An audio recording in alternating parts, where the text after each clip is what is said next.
Ok, Erev Tov. Cette semaine, c'est Parashat Vayira et on est dans la Akedat Yitzhak. Akedat Yitzhak, c'est pas rien. On sait qu'Avraham Avinu, il a eu 10 épreuves. Asara Nishonot Nitnasa Avraham Avinu Alav Shalom Ve'amad Bekulam. La Mishnah dans Pirkei Avot, Perek He, Mishnah Gimel, elle dit qu'Avraham, il a eu 10 épreuves. Dans la Torah, c'est pas clair c'est quoi les 10 épreuves. C'est pas écrit épreuve numéro 1, épreuve numéro 2, épreuve numéro 3. Il s'est passé des difficultés avec Avraham et il y a une grande discussion dans les Midrashim, dans les commentaires, à savoir c'est quoi le 10e Nisayon de Avraham Avinu et est-ce que la Hakeda elle est le 10e ou la Hakeda elle est le 8e ou le 9e. On va trouver 3 chitotes de ça. La première chita, elle dit qu'en vérité, la Akedat Yitzhak, elle était la 8e épreuve. Parce que la 9e épreuve, c'était la mort de Sarah Imenu. Quand, la semaine prochaine, Avraham, il revient après la Akedah, il a fait une mitzvah incroyable. Et qu'est-ce qu'il trouve? Il trouve sa femme qui est Nifteret. Et la 10e épreuve, c'est que Yitzhak, il n'a pas trouvé un chidour pour son fils. Yitzhak, Avraham, il a éduqué son enfant, il a fait la Hakeda, et il aurait pensé on aurait toqué à la porte d'Avraham. Avraham Avinu, t'as un super garçon, tu veux ma fille? Imaginez-vous, Avraham Avinu, le meilleur juif du monde, il a dû envoyer Eliezer en Turquie pour pouvoir s'assurer qu'il trouve un chidour. Donc ça a été une épreuve, et d'après beaucoup, ça c'est la Akedat Yitzhak, elle est la 8e. D'après certains, la Hakeda est la 9e, et la 10e épreuve, c'est la mort de Sarah Imenu. À l'inverse, Rashi et le Rambam, ils sont de l'opinion que la Akedat Yitzhak, c'est la dernière des 10 épreuves de Avraham Avinu. Et la source de Rashi, à savoir d'où est-ce qu'on sait que Avraham Avinu, la Akedat Yitzhak, c'est la 10e épreuve. Alors, la source à ça, c'est dans Pirkei des Rabbi Eliezer. Rabbi Eliezer Agadol, Rabbi Eliezer ben Urkenos, il dit, quelle était la Akedat Yitzhak? Un Nisayon ha-Asiri. Il mentionne et il dit que la 10e épreuve, elle n'est pas comme certains, le mariage de Yitzhak, pas la mort de Sarah Imenu, mais la 10e épreuve, c'est quoi? C'est la Akedat Yitzhak. Pareil, c'est marqué dans le Midrash Rabbah. Le Midrash Rabbah, il dit, Vaikra Malach Hashem el Avraham Shenit. Et Avraham Avinu, après qu'il a monté son fils sur le Mizbeach, là, l'ange du ciel, il est venu, il l'a attrapé, Vayomer bin Ishbati. Et il lui a dit, tu sais, j'ai juré. Le Midrash, il demande, pourquoi le Malach, il a eu besoin de jurer? C'est quoi cette promesse, ce serment que le Malach, il a fait? Et il dit, Kivan Chinitnasa Avraham Nisayon ha-Asiri. Après que Avraham, il a eu la 10e épreuve, alors il lui a dit, Avraham ha-Kadosh Baruch Hu. Avraham, il dit, Dieu regarde. 1, 2, 3, 4, 5, 6, 7, 8, 9, 10. Atkan. Maintenant, je te demande, s'il te plaît, que plus jamais tu vas me donner une épreuve. Et sur ça, le Midrash Rabbah, il dit que pourquoi Dieu, il a juré à Avraham? Qu'est-ce qu'il a juré à Avraham? Il a juré à Avraham Avinu qu'il n'y aurait plus aucune épreuve. La dernière épreuve va être la Akedat Yitzhak qui va arriver. Au début de l'histoire de la Hakeda, si vous prenez les versets, c'est marqué comme ça. Vaï ahar adevarim haele. Et ce fit après ces paroles-là. Le Midrash, il discute, c'est quoi ces paroles? Qu'il y avait une petite querelle entre Yitzhak et Ishmaël. Ishmaël disait à Yitzhak, je suis plus grand que toi et je suis plus important que toi. Parce que moi, on m'a fait la Brit Mila quand j'avais 13 ans et j'ai jamais dit rien. J'aurais pu dire à papa, je veux pas. J'aurais pu me sauver. Comme on va voir que Esav va refuser. Et ça, Ishmaël a dit, moi, j'ai accepté la Hakeda, la Brit Mila et j'ai rien dit. Toi, tu étais un petit bébé, tu n'as rien ressenti. Yitzhak, il a dit à Ishmaël, tu sais, si Dieu, il me demande, ma vie, je lui donne à Kadosh Baruch Hu. Je suis prêt à te donner à Kadosh Baruch Hu. Alors, vaï ahar adevarim haele. Après les paroles, la discussion et la querelle qu'il y avait entre Ishmaël et Yitzhak, c'est là que Akadosh Baruch Hu, il a demandé à Avraham Avinu. Qu'est-ce qu'il lui a dit? Vayomer elav Avraham. Il lui a dit à Avraham, Vayomer ineni. Avraham Avinu avait 137 ans. Et il dit à Hachem, oui, je suis là. Qu'est-ce que tu veux? Et il va lui dire, Vayomer karna. Prends, s'il te plaît, et bincha et yichidecha. Ton fils unique que tu aimes, Yitzhak, et va à la montagne de Moria, et là-bas, amène-le comme holocauste. La Gemara, dans Masechet Sanhedrin, page 89b. La Gemara, elle se dit comme ça. Amar Bishimon ben Abba. Il dit, Rabbi Shimon ben Abba. Qu'est-ce que c'est marqué? Kar, na. Prends, s'il te plaît. C'est quoi ce mot, s'il te plaît? Pourquoi Kadosh Baruch Hu, il a demandé? Généralement, on va être clair, c'est rare que Hachem lui demande, s'il te plaît, tu veux faire Shabbat? S'il te plaît, tu veux te couvrir la tête? Il y a des limites de la Torah. Hachem, il dit, l'otochal.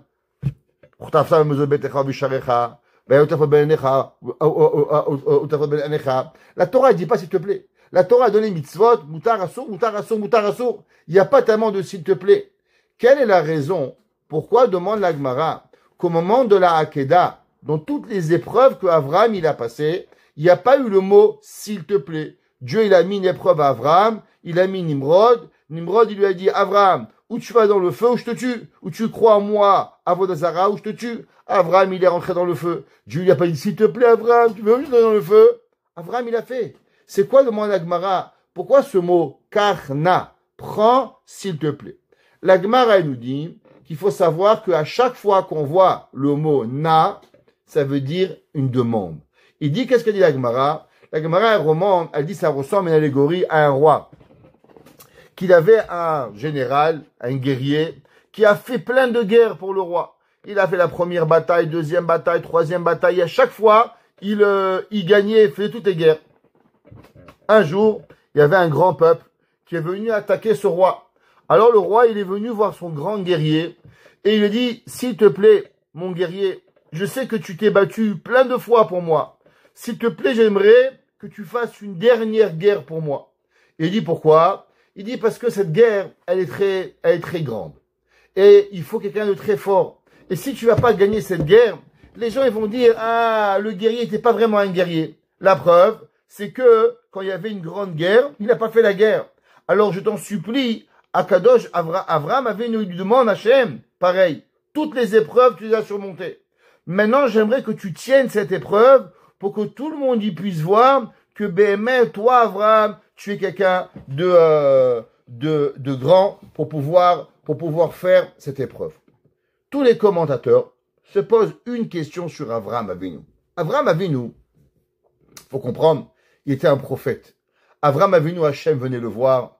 Hachem lui parlait. Avraham parlait à Kadosh Baruch Hu. Hachem a fait montrer à Avraham Avinu énormément de prophéties.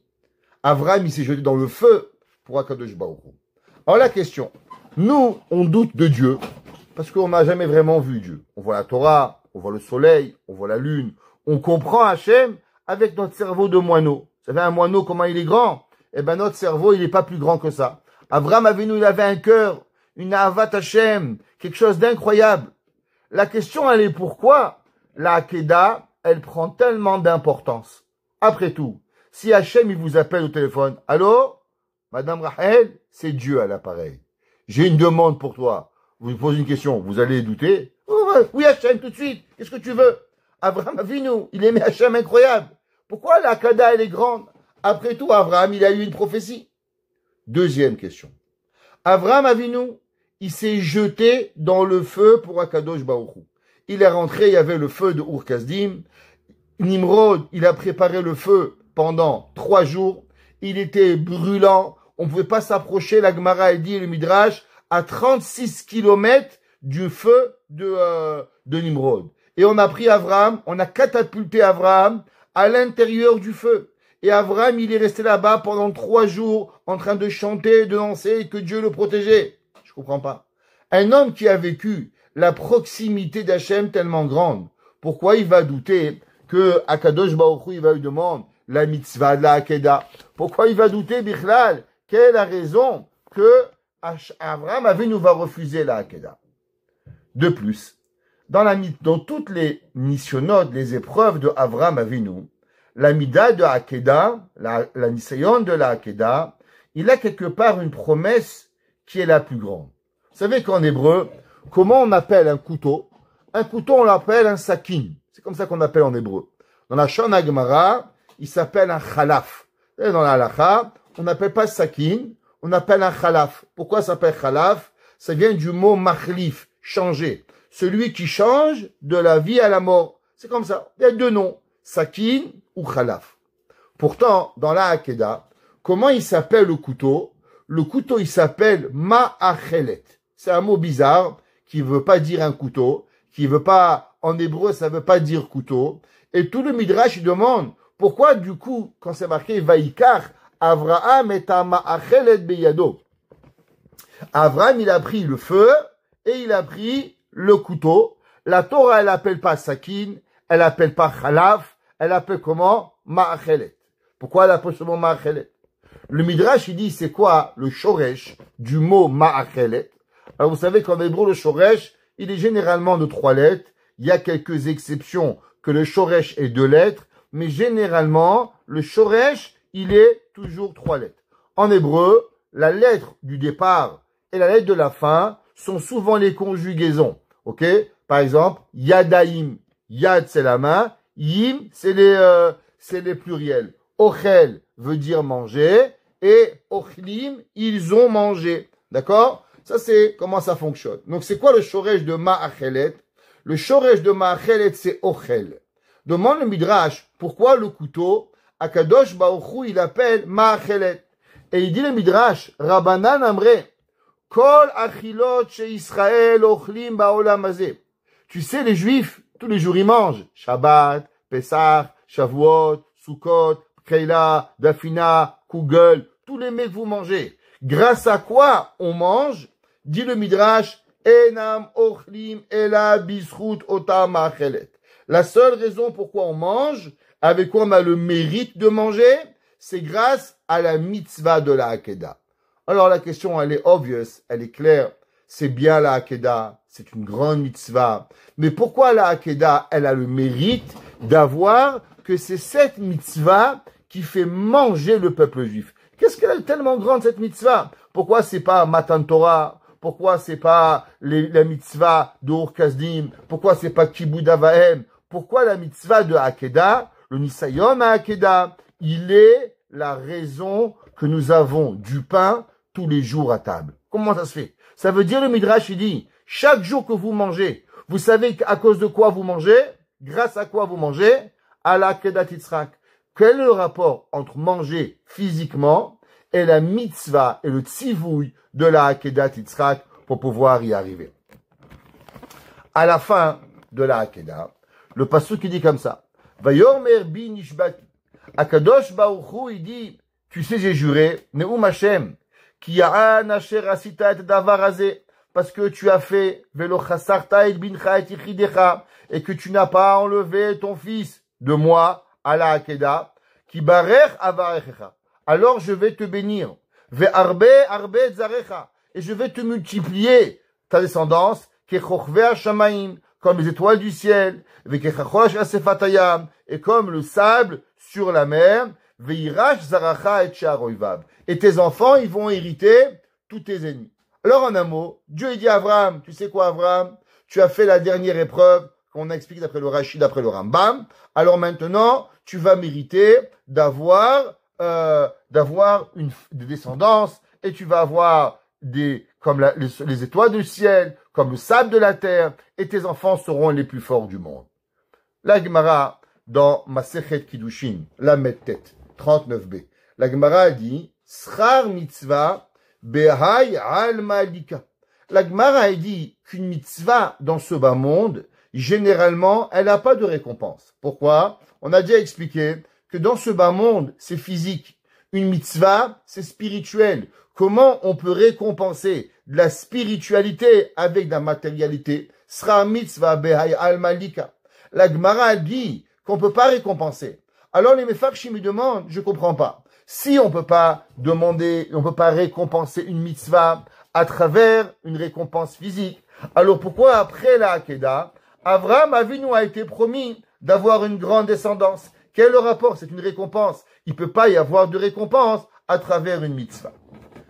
Pour comprendre ce sujet de la Hakeda, à savoir pourquoi Kadosh Baruch Hu, il a demandé à Avraham Avinu, s'il te plaît, prends ton fils et amène-le en holocauste sur le Misbéach. Un de nos grands maîtres, Rabbeinu Nissim. Rabbeinu Nissim, il est connu sous le nom du Ran. Il a vécu au fin du XIVe siècle, début du XVe siècle. Et le Ran, il a écrit un livre qui s'appelle Drashot Haran. Et là-bas, il a plusieurs Mahamarim, ça s'appelle le Drush Rishon, Sheni, dans le Drush Shishi. Dans le 6e, là-bas, il explique quelque chose d'extraordinaire. Et il dit la chose suivante. Il dit, vous savez, que Akadosh Baruch Hu avait fait une promesse à Avraham Avinu. Il lui avait dit que Akadosh Baruch Hu, qui be Yitzhak, ikare lecha zara. Que dans Yitzhak Avinu, tu vas avoir un enfant. Hachem a promis à Avraham Avinu, Yitzhak va avoir ton enfant. C'est ta descendance, c'est pas Ishmaël. Tu peux renvoyer Ishmaël de la maison, comme Sarah Imenu elle voulait, pas comme Avraham il voulait garder Ishmaël à la maison. Akadosh Baruch Hu dit ki be Yitzhak ikare lecha zara. Tov. Akadosh Baruch Hu, il va venir maintenant et il va dire à Avraham, prends ton fils et tue-le. A priori, il y a une contradiction entre Akadosh Baruch Hu. Hachem a promis à Avraham ki be Yitzhak ikare lecha zara, que de Yitzhak il va avoir une descendance. Maintenant, je te demande s'il te plaît de prendre ton fils et de le tuer. C'est pas possible. Comment Akadosh Baruch Hu, il peut changer d'avis? Le bon Dieu, il change pas d'avis. Hachem, il décide. Il dit le Ran. C'est pour ça qu'au début de la Hakeda, qu'est-ce que le pasuk il dit? Akadosh Baruch Hu, il dit à Avraham Avinu, et il lui dit, Avraham vayomer kachna et bincha. Prends, s'il te plaît, ton fils. Pourquoi? Il dit le Ran, il faut savoir que Hachem a demandé à Avraham, regarde Avraham, tu sais, je t'avais promis que Yitzhak Avinu serait ta descendance. Alors en vérité, maintenant je vais te demander quelque chose que tu as le droit de refuser. Si tu me dis non Avraham, j'accepte. Pourquoi? Parce que moi je t'ai promis que Yitzhak Avinu, il va être ta descendance. Mais si tu veux, et si tu acceptes, alors je te demande, s'il te plaît, d'accepter de me rendre ma bracha. Rends à Kadosh Baruch Hu la bracha que Beyitzrak ikare lecha zara. Et quand tu vas rendre à Dieu cette bracha, en hébreu ça s'appelle être mevater. Give up. Tu vas give up la bracha. Et maintenant, je pourrais te demander une mitzvah. Quelle mitzvah? De faire la Hakeda. En un mot, Akadosh Baruch Hu, à l'inverse de toutes les autres missionotes et de tous les autres mitzvot, dans la mitzvah, on va voir, et on connaît ça, qu'il y a deux concepts. Il y a un concept qui s'appelle Metsuve VOC, et il y a un concept qui s'appelle Eno Metsuve VOC. Qu'est-ce que ça veut dire Metsuve VOC? Et qu'est-ce que ça veut dire Eno Metsuve VOC? Prenons un exemple. La mitzvah de Lulav. Un homme, il est obligé de faire la mitzvah de Lulav. Akadosh Baruch Hu di ukartem lachem bayom harishon peri et sadak kapotem harim. Et vous prendrez le premier jour la mitzvah. Maintenant, qui c'est qui doit faire cette mitzvah obligatoire? Un homme. Pourquoi un homme? Parce que la Torah lui a demandé les 613 mitzvot. Une femme, toutes les mitzvot qui dépendent du temps, les femmes, elles sont exemptées. Une femme, elle n'est pas obligée de la faire, la mitzvah. Maintenant, venons, on va se poser une question. Qui c'est qui a le plus de récompenses? Un homme qui accomplit la mitzvah, parce qu'il a été forcé par Dieu de faire la mitzvah, ou une femme qui n'est pas obligée de faire la mitzvah, mais qui a envie de faire la mitzvah. Elle n'est pas obligée, elle peut ne pas la faire, mais elle veut faire la mitzvah. Qui c'est qui a le plus de sachar? Qui c'est qui a le plus de récompenses? L'homme qui est obligé de faire la mitzvah, ou bien la femme qui n'est pas obligée de faire la mitzvah? Ça veut dire quand nous avons deux personnes, une personne qui a été obligée et une personne qui n'a pas été obligée. Pareil, il y a un papa, il demande à son fils, David, donne-moi un café. David, il a la mitzvah de Kibud Avaim. Maintenant, Shimon, il va chercher le café. Qui c'est qui a la plus grande mitzvah? David ou Shimon? David, son père lui a demandé. Shimon, on lui a pas demandé. Alors est-ce que maintenant, David, il a un plus grand sachar ou Shimon, il a un plus grand sachar? La Gemara, elle discute sur ça. Et la Gemara, au début, elle a envie de dire que quand on n'est pas obligé et on fait la mitzvah, alors on a une plus grande récompense. Pourquoi? Tu peux dire non. Maintenant que je veux faire cette mitzvah, alors je fais une plus grande récompense. Mais la Gemara, elle conclut que non. La Gemara, elle dit, Gadol ha-metzuve ve'ose mimi she'eno metzuve. La Gemara dit, tu sais quoi? Qu'en vérité, celui qui est forcé à faire la mitzvah, il a plus de récompense que la mitzvah de faire la récompense. Pourquoi? Alors, la Gemara dans Kiddushin, la Medalef 31. Tosfot, là-bas, il explique et il dit, tu sais pourquoi celui qui est forcé, il a plus de récompense? Parce que quand c'est forcé, c'est plus difficile. Quand un homme, il doit faire quelque chose, ouais, combien de fois j'entends les femmes me disent, monsieur le rabbin, c'est pas juste. Mon mari, il n'arrive pas à se lever le matin à la prière. Si moi j'étais un homme, je courais à la synagogue. Je lui dis, c'est vrai, peut-être vous n'êtes pas un homme. Si vous avez été un homme, vous aurez le même Yetzirara. Combien de gens me disent, monsieur le rabbin, mon mari va pas étudier. Moi, j'adore étudier. Si j'étais un homme, j'irais tous les soirs au Beth Midrash. Vous savez pourquoi vous voulez y aller? Parce que vous n'êtes pas obligé. Parce que le jour où vous êtes obligé, mais d'où vous savez, les maris, ils n'ont pas de problème de mettre des chaussettes en été. Et pourtant, les femmes, elles ont un problème de mettre des collants en été. Pourquoi? Le mari, il n'a pas d'obligation à mettre des collants. Alors lui, ça ne dérange pas. Une femme, ça elle a une obligation. Alors ça la dérange. Un mari, il n'a pas de mitzvah de tzniout. Il n'a pas de problème de mettre des chemises longues. Une femme, elle a un problème de tzniout. Elle n'arrive pas. Donc tu vois qu'en vérité, c'est pas ce que tu veux dans la vie. Plus la mitzvah a été forcée, et plus la mitzvah a été difficile. C'est humain. Tosfot, il dit pourquoi? Dainu de mishemetsuve veose, les filles chez Doeg. Tosfot, il dit parce que tu te soucies. Ou mitztaer. Une femme, elle met pas le lulav, elle fait pas le lulav. Elle n'a pas peur. Ce que j'ai fait, c'est bien.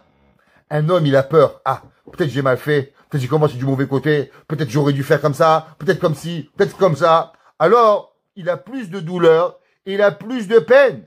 Alors, la personne qui a la volonté de faire, il a ce qu'on appelle pat bessalo.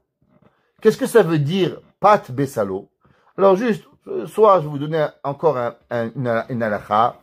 Une halakha s'appelle pat bessalo, traduction, du pain dans son tiroir. Ça c'est traduction. Qu'est-ce que ça veut dire du pain dans son tiroir? Alors, je vais vous donner un exemple. Vous savez qu'il est interdit, d'après la halakha, d'être dans une chambre fermée avec une personne que vous ne pouvez pas vous marier, à part votre mère et votre fille et votre grand-mère.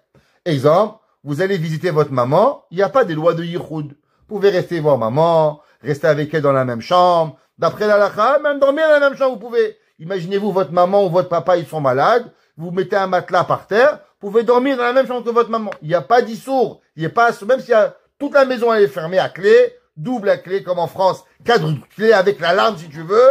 Là-bas, ils ont peur. Vous avez le droit de dormir. Il n'y a pas d'issour à la maison. Votre fille, pareil, c'est pas assour. D'accord? Une sœur, c'est moutard, mais pas toujours. S'il y a trop de temps ensemble, un frère et une sœur, ils ont des lois de yichud. Maintenant, si c'est pas votre mère, c'est pas votre fille, c'est pas votre sœur ou votre père, il n'y a pas le droit. Pourquoi? On peut pas. Un homme et une femme, mariés, c'est assour minatora yichud. Un homme pas marié à une femme, c'est David Ameller qui a interdit les lois de yichud. Hachamim, il demande une question.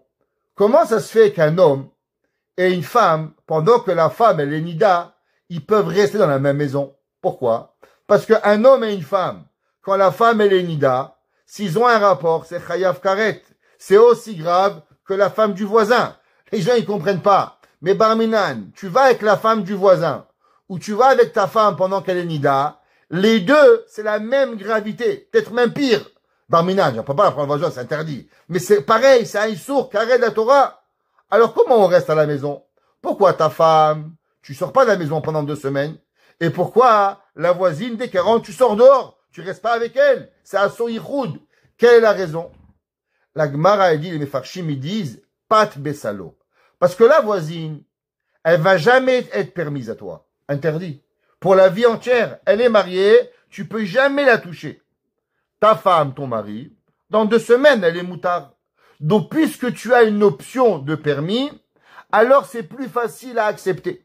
Quand le Yetzer Hara, il sait que demain, ça va être permis, alors c'est pour ça que ça va être permis.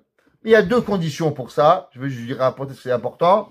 Il faut que ta femme, elle t'a déjà été permis et que ta femme, elle va de nouveau être permis. C'est pour ça que, par exemple, un khatan, il vient de se marier avec la kala, et il a jamais été avec sa femme, Baruch Hashem, comme un bon khatan, et maintenant, si la femme, elle devient nida, le jour du mariage, ils peuvent pas être dans la même chambre. Pourquoi? Parce que puisqu'ils n'ont pas été permis, alors maintenant, l'homme et la femme, c'est yichoud ensemble, c'est assourd. Même qu'elle va lui être permis, mais puisqu'elle lui a pas déjà été permis, alors automatiquement, c'est yichoud. Pareil, si une femme, elle décide de plus aller au mikvé. Par exemple, elle est fâchée avec son mari, elle dit, je vais plus aller au mikvé, Barminan. Eh ben, vous savez, ou bien elle veut divorcer. Eh ben, le mari et la femme peuvent plus être dans la même maison, tout seuls. Pourquoi? Parce que même si elle lui a été permise, mais puisqu'elle sera plus permise à lui, alors automatiquement, il y a un Issour Yichoud, il y a une interdiction, parce que maintenant, elle va pas au mikvé, alors automatiquement, elle assoura à son mari, et il y a un Issour Yichoud. Donc quand il arrive qu'un homme, il a Pat Bessalo, il a du pain dans son panier, alors ça lui vient plus facile à accomplir les mitzvot que quelqu'un que ça lui est plus difficile. Tosfot, il dit que tu sais pourquoi quand un homme, il est obligé, c'est Gadol HaMetzuvé Ve'oseh, parce qu'il n'a pas le choix. À l'inverse, quand tu as le choix, alors automatiquement, c'est plus facile. Alors il dit Loran, Avraham Avinu, Akadosh Baruch Hu lui a laissé une chance. Avraham Avinu, il a dit à Hachem, Avraham, regarde Avraham, si tu me dis que tu veux pas faire la Hakeda, je te laisse. Pourquoi? Parce que moi, je t'avais promis Yitzhak, Ikare, le Chazara. Alors, automatiquement, il n'y a pas d'interdit. Ouais. Akadosh Baruch Hu lui a seulement demandé, regarde Avraham, accepte, tu as une porte de sortie. Mais j'aimerais que tu la prends pas. J'aimerais que tu me fasses la mitzvah de la Hakeda pour pouvoir y arriver. Et le Ran, il dit plus que ça. Le Ran, il dit, est-ce que Hachem, il serait fâché avec Avraham si Avraham, il avait dit, non Dieu, je peux pas. Tu sais quoi? J'aime tellement Yitzhak, je refuse de faire la Hakeda. Il dit le Ran, lo narshov lo avon. Ça lui aurait même pas été un péché. Parce qu'il avait le droit de refuser la Avera totalement, la Hakeda, pardon. Il avait le droit, à cause que Akadosh Baruch Hu, il lui a, lo haya masigo onesh klal. Et il dit le Ran, il y aurait même pas eu une punition à Avraham Avinu. Et il dit le Ran, ça c'est le secret de la Hakeda. Le secret de la Hakeda, il dit le Ran, que Avraham avait le pouvoir de dire non, mais quand même il a accepté de pouvoir le faire. On va voir ce concept-là, que Avraham, il pouvait refuser la Hakeda. Dans la Gemara, dans Yerushalmi, dans Masechet Ta'anit Perek Bet Halakha Dalet. Chapitre 2, dans la 2e enseignement du Yerushalmi. Le Yerushalmi dit comme ça, Amar Rabbi Abba. Il dit Rabbi Abba, Amar Rabbi Avi, au nom de Rabbi Yochanan. Amar Avraham Nifna Kadosh Baruch Hu. Il a dit à Avraham Avinu à Kadosh Baruch Hu. Tu sais, il est dévoilé, Galou viadoua lefanecha ribon haolamim, ribono shel olam. Il est dévoilé devant toi, maître du monde. Au moment où tu m'as dit de faire la Hakeda, ayal il a achiv, j'aurais pu te répondre. Velomar, hier, tu m'as dit que Yitzhak ikare le chazara, que Yitzhak, je vais avoir une descendance. Et maintenant, tu me demandes de le monter. J'aurais pu te répondre. Le Yerushalmi dit qu'Avraham Avinu, qu'est-ce qu'il a dit? Avraham Avinu, il lui a dit, Haz v'shalom, God forbid, comme il dit en anglais. Ouais, Dieu préserve, j'ai jamais dit ça. Et là, j'ai cassé mon Yetzer Hara et j'ai fait ta volonté. Alors, Avraham Avinu, écoutez qu'est-ce que le Yerushalmi dit, pas pour avoir des fleurs. Le Yerushalmi dit qu'Avraham, il fait une prière à Dieu. Et il dit, regarde Dieu, moi je t'ai fait un cadeau. J'aurais pu te répondre, je t'ai pas répondu. Alors maintenant, regarde Dieu. Yehi ratzon milefanecha, Hashem Elokeinu ve'Elokei avotenu. Shebesha'a sheyu banav sheyitzrak nichnasim midet Sarah. Au moment où les enfants de Avraham Avinu, ils vont être en malheur, comme aujourd'hui. Nos frères en Israël, Hezbollah, Hamas, Imar Shemam Bezicham, Mirishonam Badaharonam, ouais. Ve'el mi shilmat sanegoria. Il y a personne qui pourra parler du bien de mes enfants. Ils sont en souffrance. Pourquoi on est en souffrance? La gvura, la midatadine, elle est forte. Ata telamed sanegoria alehem. Toi, Dieu, il dit à Avraham Avinu à Dieu, tu sais, quand il y aura personne, il n'y aura pas un ange pour pouvoir parler du bien de mes enfants. Parce qu'ils sauront plus quoi dire, les malachim. Alors toi, Kadosh Baruch Hu, tu vas venir et tu vas reparler. Hachem iré. Qu'est-ce que ça dit Hachem iré? Il dit le Mirushalmi. Ra'a vezacho la'em akedato sheyitzrak. Aviem vetemale alehem rahamim. Il dit là que le Yerushalmi, tu sais, quand il n'y aura rien à dire, alors toi, Kadosh Baruch Hu, tu vas venir et tu vas parler. Qu'est-ce que ça veut dire? Ça veut dire que dans la vie, des fois, on a le droit de parler. Mais quand on parle pas, quand on se tait, alors, Akadosh Baruch Hu, il garde le pouvoir de la parole et il nous le rend. Alors, de la même façon que Avraham Avinu, il avait de quoi répondre à Dieu, et Avraham, il n'a pas répondu à Kadosh Baruch Hu.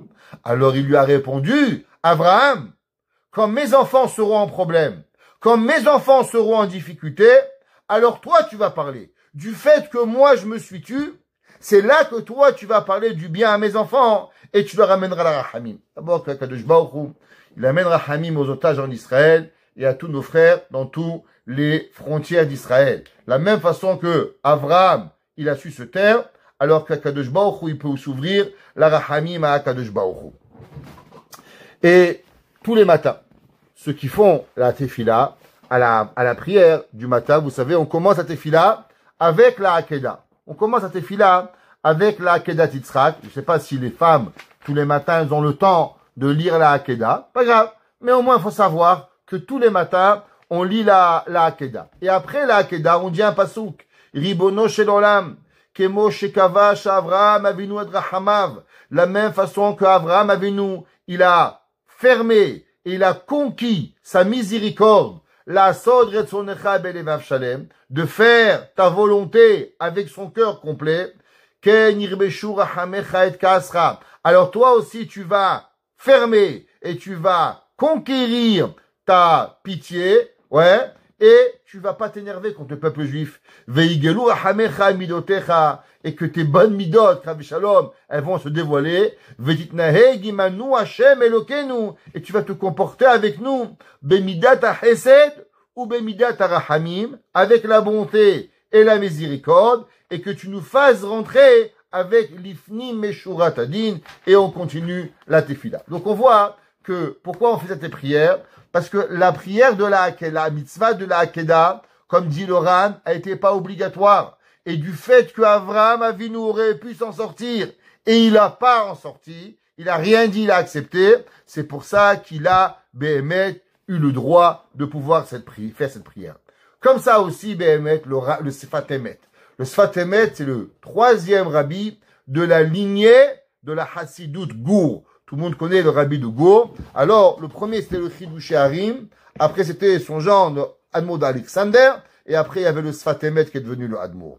Et le Sfat Emet, il explique et il dit exactement, comme le Ran, qu'en vérité, on aurait pu trouver un moyen de s'en sortir. Et Akadosh Avraham Avinu, il a non seulement, il s'en est pas sorti, mais il a accepté avec lui la joie de faire la mitzvah de la Hakeda. Et c'est pour ça que Dieu a demandé à Avraham, Avraham, je t'en supplie, fais-la. Pourquoi il a supplié? Parce qu'Avraham, il avait le droit, il aurait pu pouvoir s'en sortir de le faire. Pourquoi Behemet, Hachem a demandé à Avraham, si Avraham, il aurait pu s'en sortir, alors pourquoi il lui a demandé de faire cette mitzvah?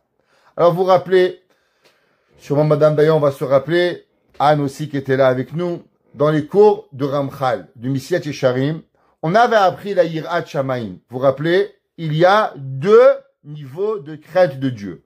La première, Yirat HaOnesh, la peur de la punition.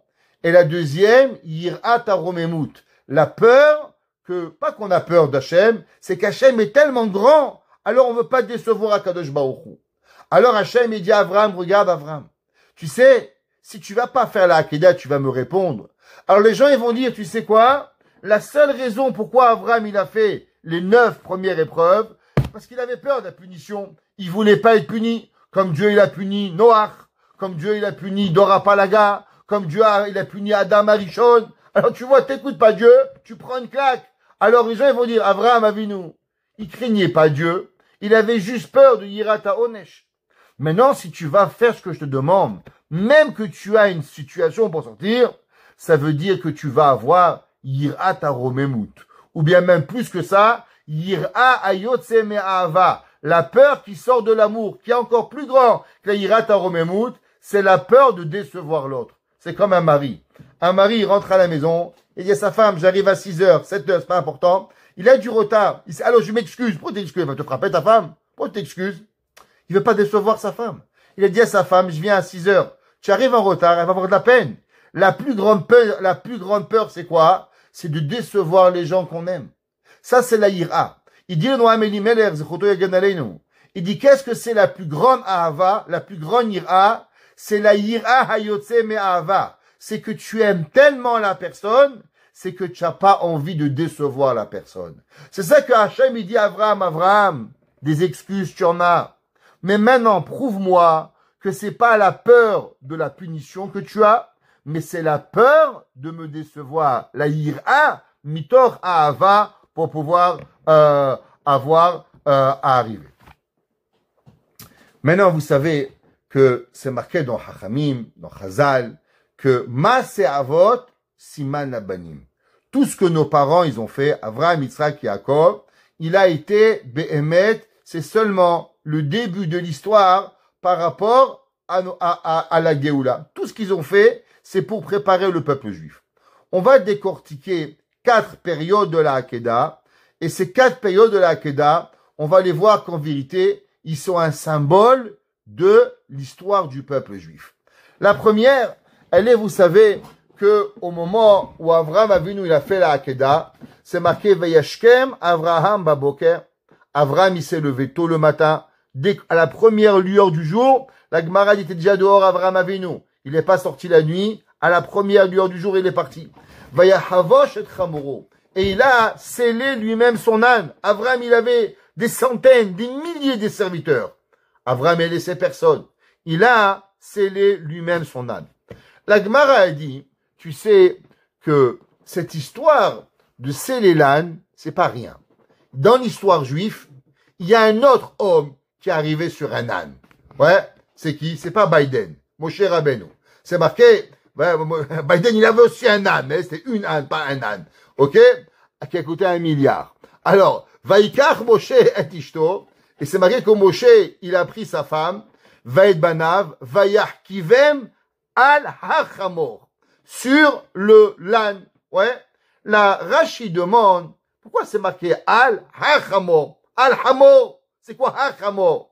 En hébreu, vous savez que chaque fois qu'il y a un He avant un mot, généralement, ça s'appelle He Hayedi'a. Le He qui va nous faire savoir quelque chose. Par exemple, dans la création du monde, Yom Echad, Yom Sheni, Yom Shlishi, Yom Revi'i, Yom Chamishi, Yom Ha-Shishi. Pourquoi il y a un He? Chaque fois que vous allez trouver un mot avec un He précédant le mot, il y a un enseignement particulier. Rashi demande pourquoi c'est marqué Vayarkivem al-ha-hamor sur l'âne, c'est qu'on parle d'un âne particulier. Il dit Rashi, tu as raison. Hamor ameyuchad, un âne très particulier. C'est l'âne de Avraham Avinu. Tu sais, Avraham Avinu il avait un âne. Cet âne, il a eu la longévité. Et Moshe Rabbeinu, quand il va amener sa femme en Égypte, et il va aller à l'ordonnance de Dieu pour pouvoir sauver le peuple juif, quel âne il avait?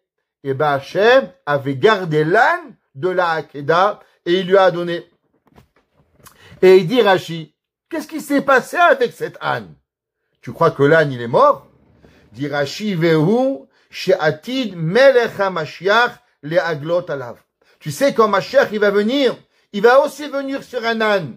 Et vous vous demandez la question toujours, pourquoi un âne? Pourquoi pas un cheval? La réponse, elle est plusieurs réponses. Une des réponses, elle est que Chamor, ça vient du mot Chomer. C'est quoi Chomer? Chomer, ça veut dire le matériel. Il n'y a rien de plus de bas et bête qu'un âne. Pourquoi? Un âne, il porte, il mange, il porte, il mange. Ahmar. Comment on appelle un âne, un idiot en arabe chez nous? Ahmar. Ouais. Comme ça qu'on appelle. Ben, un jour, il y avait en hébreu, la morale a demandé aux filles à l'école, comment on dit une âne en hébreu? Toute la classe a répondu, Ahmara. C'est pas vrai. C'est de l'arabe, c'est pas en hébreu. En hébreu, ça s'appelle Aton. Ok? Mais ça s'appelle pas, on dit pas Hamara. En tout cas, Hamor, ça vient du mot Chomer. C'est qu'Avram, qu'est-ce qu'il a fait? Il a chevauché le matériel. C'est pour ça qu'il avait un âne. Pourquoi il a chevauché un âne et pas un cheval? Parce que le mot Hamor vient du mot Chomer, qui est quoi? Qui Avram Avinu, il voulait faire montrer que c'est lui qui dirige le matériel et pas le matériel qui le dirige. Beaucoup de gens, ils mangent quand ils ont faim. Nous, on mange pas quand on a faim. Nous, on mange quand on doit manger. On mange après Kiddush, on mange après Motzi, on mange dans Seudat Mitzvah, on mange pas le vendredi, votre Shabbat. Pourquoi? Parce que c'est nous qui contrôlons le matériel et pas le matériel qui va nous contrôler. C'est pour ça, pour symboliser ça, qu'Avram Avinu, il a pris un âne. Pourquoi il a pris un âne? Malgré qu'à Eliezer, la semaine prochaine, qu'est-ce qu'il va lui donner comme animal pour voyager? À Sarah Gemalim, 10 chameaux. Alors si Abraham, il a donné à Eliezer 10 chameaux, pourquoi il a chevauché un âne? Alors Béhémet, Khamim, ils disent que dans les deux, il y a un tirout. Abraham, parce qu'il a voulu maîtriser la matérialité, c'est pour ça qu'il a pris un âne. À l'inverse, à Eliezer, pourquoi il lui a donné un chameau? Parce qu'en hébreu, un chameau, comment ça s'appelle? Gamal. C'est la même lettre que Gomel. C'est quoi Gomel? Gomel, ça veut dire faire du bien. Gomel Chesed. Abraham a venu à donner à Eliezer en disant, tu sais, de la même façon que le chameau, il fait du bien parce qu'il peut voyager pendant longtemps. Alors il lui a donné déjà l'idée quel genre de fille il doit trouver à Yitzhak, qui était quoi? Une fille qui faisait Gemilut Chassadim. C'est pas au pif que Abraham il marche sur un âne et Eliezer il marche sur un chameau. D'après la Torah, dans chaque chose, il y a une profondeur pour pouvoir comprendre. Donc on voit que le fait que Abraham il a chevauché l'âne, c'est l'âne que Moshe Rabbeinu a chevauché, et c'est l'âne et le concept de l'âne qui va revenir avec Mashiach qui va arriver. Le Midrash il continue et il dit qu'au moment où Abraham Avinu il est parti dans voir à faire la Hakeda, Vaïssa enav bayom hashenishi, le troisième jour, Vaïssa et enav vayaret hamakom merachok. Et il a vu de loin quoi? Il a vu le Har Moria qui était arrivé. Alors il a dit à ces jeunes hommes qui étaient avec lui, ouais, il a dit, chez vous la hempo imachamo, restez avec l'âne. La Gemara dit c'est quoi? Ouais, Am hadome la hamo, qui était là-bas? Eliezer et Ishmaël. Et le Midrash il dit, Am hadome la hamo. Ceux qui ressemblent à l'âne, ils restent avec l'âne, et Abraham, il a voyagé tout seul.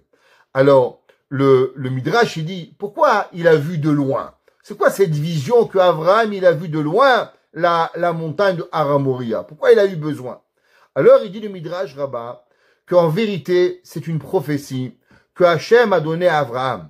Que Abraham, il était proche de Dieu. Hachem, il parlait à Dieu. Alors, pourquoi il a vu la montagne de loin? Ça veut dire qu'il va avoir un temps où malheureusement, Dieu, on va le sentir loin. Dieu est jamais loin. Dieu, il est proche.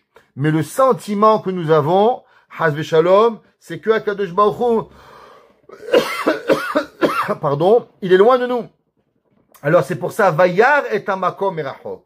Il a vu l'endroit qui était loin. Le Midrash, il dit, et est-ce qu'en vérité, l'endroit, il est loin pour toujours? Est-ce que Dieu, il va s'éloigner de nous, Hazve Shalom à éternité? Il lui a dit le pasouk, dont David Amelech a écrit dans Tehilim 132. Zot menuchati. Ça, c'est mon repos. Ade adpo hachev. Jusqu'à maintenant, je vais revenir. Les keshiavo oto. Ouais. Shekatuv bo ani verochev alachamo. Il dit le Midrash. Quand est-ce que Dieu, il va revenir? Dieu, il va revenir quand Mashiach, il va revenir. Ça veut dire quoi? Ça veut dire que, qu'est-ce que ça veut dire? Tishvu po ima hamor. Vous vous rappelez, on avait dit que hamor vient du mot chomer. Ça veut dire que des fois, Pourquoi l'homme il voit Dieu loin? Parce que il est rentré dans le matériel. Il est rentré dans cette matérialité où où le peuple juif il est loin. Alors Avraham itishvupo imahamo. Des fois on est comme l'âne. Nous on est aussi comme l'âne. Nous on est bloqué. On n'arrive pas à voir la Géoula. Alors c'est pour ça que c'est marqué que à la fin des temps, qui c'est qui va avoir le droit sur Eretz Israël? Il dit le Midrash, Eliezer et Ishmaël. Comme on voit aujourd'hui, que les nations du monde, ils veulent prendre Eretz Israël. Pourquoi? Parce que du fait que nous, on s'est éloigné de Dieu, alors qui c'est Tishvupo Imahamor? Qui c'est qui reste, qui s'assoit? S'assoit sur quoi? Eh bien, sur Eretz Israël, sur le Makom Hamikdash. Qui c'est qui est dans l'endroit le plus saint du monde? Eh bien, c'est Ishmaël. Et ça, c'est pourquoi? Parce qu'on est loin d'Hachem. Et un jour reviendra où Akadosh Baruch Hu, il va nous rapprocher de lui. La troisième chose qu'on voit, vous savez qu'au moment où Avraham Avinu, il a fait la Hakeda, au moment où il a fait Avraham la Hakeda, alors il a pris le bouc, et là-bas il y avait Aïl, cette Aïl qui était Mesoubar Bekarnav, et il a fait la Hakeda, il a tué ce bouc, et il lui a pris ses deux couronnes, ses deux chauffards, ses deux cornes, et avec eux il a fait deux chauffards. Le premier chauffard, c'est marqué avec la corne de gauche. Akadosh Baruch Hu, il a sonné à Matan Torah. Et avec la corne de droite, alors Akadosh Baruch Hu, il va venir et il va sonner à la Geoula Shelema. Comme c'est marqué dans Yeshaya. Ve'aya bayom ahu. Il sera ce jour-là. Yitka beshofar gadol. Il va sonner qu'un grand chauffard. Pourquoi il y a un grand? Il y a un grand et un petit? Oui. La corne de gauche a été plus petite que la corne de droite. C'est pour ça que c'est marqué chauffard gadol par rapport avec la Géoula. Donc on voit qu'il y a trois étapes dans la Hakeda qui sont les trois reliées Béhémet avec l'histoire du peuple juif par rapport à la suite.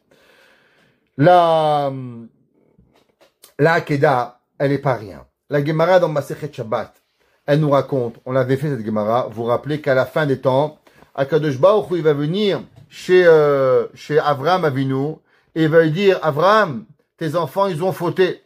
Alors il va lui dire, Avraham, il va dire à Akadosh Baruch Hu, ouais, il va lui dire que Yemachu avec le Shemecha. Eh ben, ils ont fauté, qu'ils meurent. Qu'est-ce qu'on peut faire? Il n'y a rien à faire.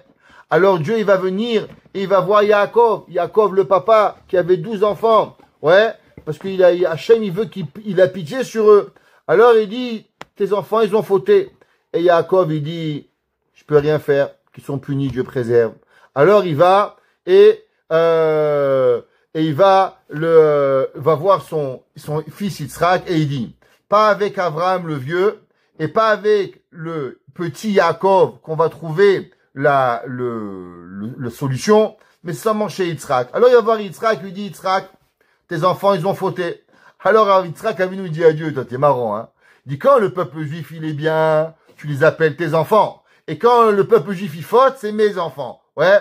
C'est comme un père, quand les enfants, ils font des bêtises, le mari crie à sa femme, chérie, tes enfants, ils font des bêtises. Pourquoi c'est pas les tiens? Ouais. Et comme ça, la nation, on remet la faute sur l'autre. Ou quand la femme, elle s'énerve, elle va dire à son mari, tes enfants. Alors elle a dit à Yitzhak, il dit, pourquoi c'est tes enfants ou mes enfants? Ce sont nos enfants à nous. Quand ils font la Torah, tu les appelais Béni Bechori. Maintenant, c'est à moi. Ouais. Alors il lui a dit, regarde, combien un homme il vit? Un homme il vit 70 ans. Combien, jusqu'à l'âge de 20 ans, il n'a pas de mitzvot? Parce qu'il est exempté. Donc il reste 50 ans. Dans ces 50 ans, qu'est-ce qu'il y a? 25 ans de jour, 25 ans de nuit. La nuit, il dort, il boit, il mange, oublie. Il reste 25 ans. Qu'est-ce qu'on fait? Toi, tu prends 12 et demi, et moi, je prends 12 et demi pour pouvoir y arriver. Et il dit, il sera qu'une phrase à la fin. Et tu sais quoi, Dieu? Et si tu es tellement fâché avec eux que tu veux pas prendre 12 et demi pour toi, alors moi je peux tout prendre. Tu sais pourquoi je peux tout prendre? Parce que du fait que moi j'ai donné ma vie à la Hakeda, alors par ce mérite, je peux prendre tous les péchés du peuple juif et je peux pouvoir y arriver. Imaginez-vous ça. La mitzvah de Hakeda, c'est elle qui va nous amener la Géoula, et grâce à ça, Yitzhak, il est plus fort que Avraham Avinu et il est plus fort que Yaakov Avinu. Alors, on comprend les Yerushalmi, qu'au moment où l'homme, il rentre, Avraham Avinu a dit qu'on peut plus rien faire. il n'y a plus personne qui pourra parler du bien du peuple juif. Qui c'est qui va parler? La mitzvah de Ha'akedah, c'est elle, elle va arriver pour pouvoir y aller. Pourquoi? Parce que la Ha'akedah, c'était pas seulement un nisayon, une épreuve pour Abraham, mais la Ha'akedah, elle représente le peuple juif à la fin de tous les temps. Vous savez que dans toutes les épreuves, Abraham il a été difficile d'accomplir les épreuves, mais la pire des épreuves où Abraham Avinu il a eu, c'est la Ha'akedah. C'est marqué que le Satan, il s'est déchaîné avec Abraham Avinu. C'est marqué qu'au début, le Satan, il est arrivé, et il a vu Abraham, un vieux monsieur avec une barbe, ouais, et il lui a dit, Abraham, je te comprends pas, t'es un homme de 100 ans, Dieu t'a donné un enfant, il t'a promis des enfants avec lui, et maintenant il te demande de le tuer, qu'est-ce que tu fais? Ça n'a pas marché. Alors il a rencontré un homme qui ressemblait à un jeune, ouais, et il lui a dit, qu'est-ce que tu fais? Quel âge tu as? Ouais, et il lui a dit à Yitzhak, qu'est-ce que tu fais? Ton père il est vieux, il a 137 ans, il a perdu les boulons, il va te prendre, il va te tuer, qu'est-ce que tu fais? Il a essayé de convaincre Yitzhak de ne pas aller à la Ha'akedah. Et comme ça qu'il a fait. Après, il a fait une rivière, énorme rivière. Et Abraham Avinu, il est rentré dans la rivière jusqu'à qu'il avait de l'eau jusqu'au cou. Et il a demandé qu'on va avec lui jusqu'à qu'il est arrivé. Et doucement, doucement, il s'en est sorti. Et comme ça que Abraham Avinu, il a dit à Kadosh Baruch Hu, j'en peux plus. Je fais tes mitzvot, aide-moi un petit peu. Qu'est-ce que tu vas arriver pour pouvoir faire cette mitzvah? En tout cas, de ce midrash qui est long, on voit que Abraham Avinu, Satan, il a essayé par tous les moyens d'empêcher la Ha'akedah. Quelle est la raison pourquoi il a tellement voulu empêcher? A priori, on a déjà une réponse que grâce à la Ha'akedah, la Géoula, elle va venir. On avait rapporté sûrement cette Gemara dans Masechet Baba Batra. La Gemara a dit que le Satan, il a plusieurs noms. Satan, Yetzerara, Malach HaMavet, ouais, et il a vu, et il lui a tout donné. C'est marqué dans le Pasuk, Vaïsa Enav, et Abraham, il a levé les yeux, Vaya Veine Ayil Achar Ne'echaz Besaba Bekanav, un bouc qui était mélangé. Il dit Rashi, pourquoi le bouc qui était mélangé dans les buissons? Qu'est-ce qu'il avait? Pourquoi il n'était pas normal? Vous avez vu un bouc mélangé dans les buissons? C'est bizarre. Il dit Rashi que le bouc, il a couru vers Abraham, au moment pour faire la Ha'akedah, et le Satan a voulu empêcher que le bouc il vienne chez Abraham, alors il lui a accroché les cornes à un buisson pour l'empêcher de faire la Ha'akedah. Le Zohar il écrit, il dit, c'est pareil, que c'est quoi le bouc? Le bouc il ressemble au moment où Hachem il va vouloir amener la Géoula, parce qu'il va sonner le chauffard. Et qu'est-ce que Dieu il fait? Qu'est-ce que Satan il fait, pardon? Il va accrocher les cornes représentent le chauffard de la Géoula chez les mains, et avec ça, il va empêcher, Chave Shalom, il va vouloir empêcher la Géoula de pouvoir y arriver. Avant qu'on termine, il y a une Gemara.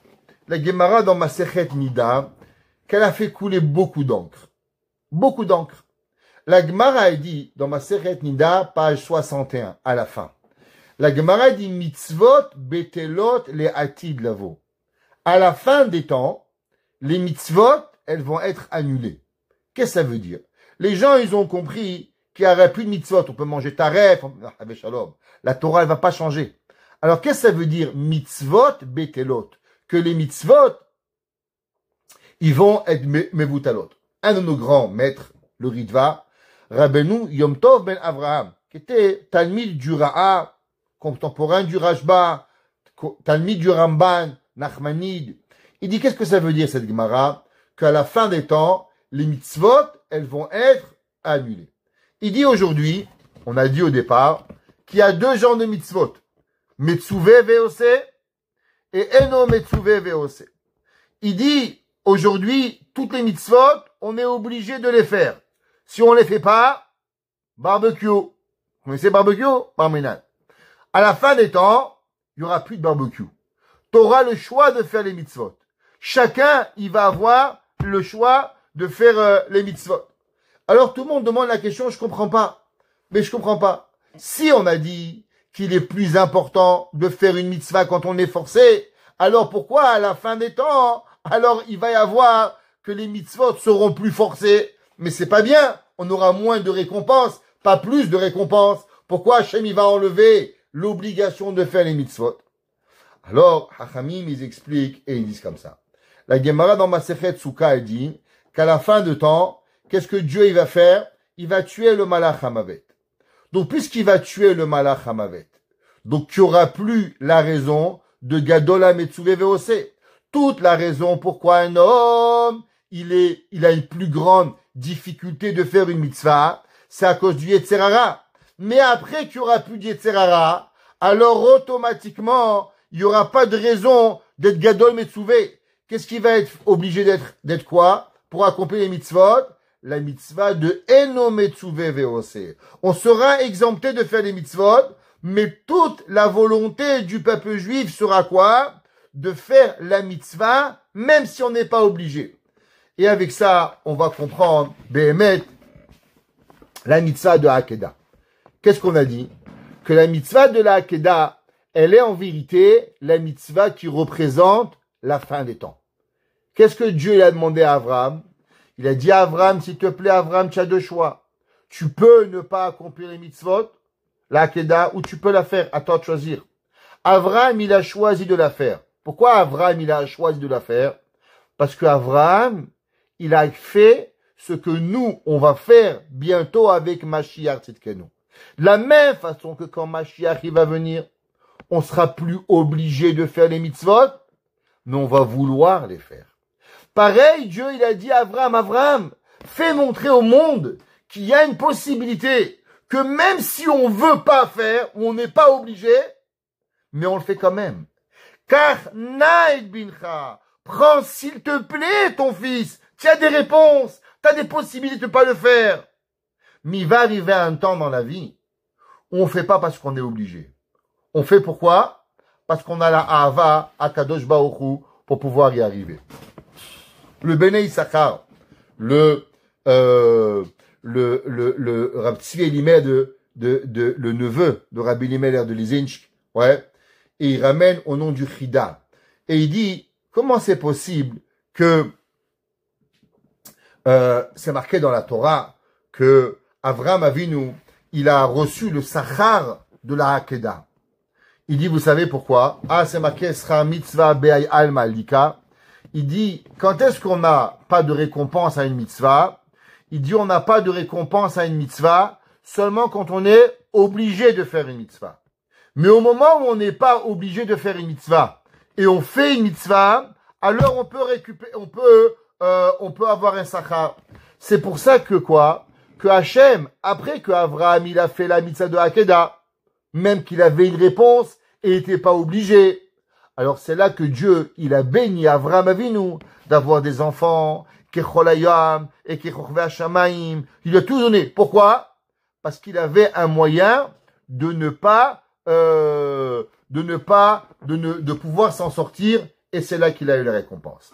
Maintenant, vous savez, c'est écrit, on a dit tout à l'heure, qu'après la Hakeda, comment il s'appelle le couteau de la Hakeda? Il s'appelle Ma'achelet, manger. Et qu'est-ce qu'il a dit le Midrash? Que tous les aliments que le peuple juif il mange dans ce monde, il mange grâce à la mitzvah de la Hakeda. Quel est le rapport? Parce que pour avoir du bon manger, il faut une récompense. Mais une récompense dans ce monde, il n'y a pas de récompense. Ce sera mitzvah be'al malika. Parce qu'aujourd'hui, on est quoi? On est Metsuvé Veose. Mais c'est quoi la seule mitzvah que Avraham, il avait le pouvoir de ne pas la faire? Et malgré cela, il a fait, c'est la mitzvah de la Hakeda. C'est pour ça que le Midrash, il dit, quelle est la récompense à travers quoi le peuple juif, il mange depuis des millénaires? La mitzvah de la Hakeda, parce qu'il avait le pouvoir de ne pas la faire. Et Avraham, il a choisi de pouvoir le faire. C'est pour ça qu'Akadosh Baruch Hu lui a dit, il lui a donné toutes les brachot parce qu'il aurait pu s'en sortir. On prie à Kadosh Baruch Hu que même que des fois on est loin de Dieu, mais le Midrash nous a promis qu'on est loin seulement momentanément. Mais bientôt, Akadosh Baruch Hu, il va nous rapprocher de lui. Alors même que Tishu, Poima Hamor, maintenant les ânes, ils sont assis à Jérusalem, que très bientôt, les ânes, ils partent, et que nous, Abraham et Yitzhak, on récupère Eretz Israël, la même façon que Abraham Avinu, il a réussi à enlever le Yetzer Hara et à accomplir la mitzvah comme il se doit, que nous aussi, Akadosh Baruch Hu, il enlève le Yetzer Hara de nous, et que tous ensemble, on puisse voir Mashiach Tzidkenu, Mimera Beyamenu. Amen. Amen. Amen.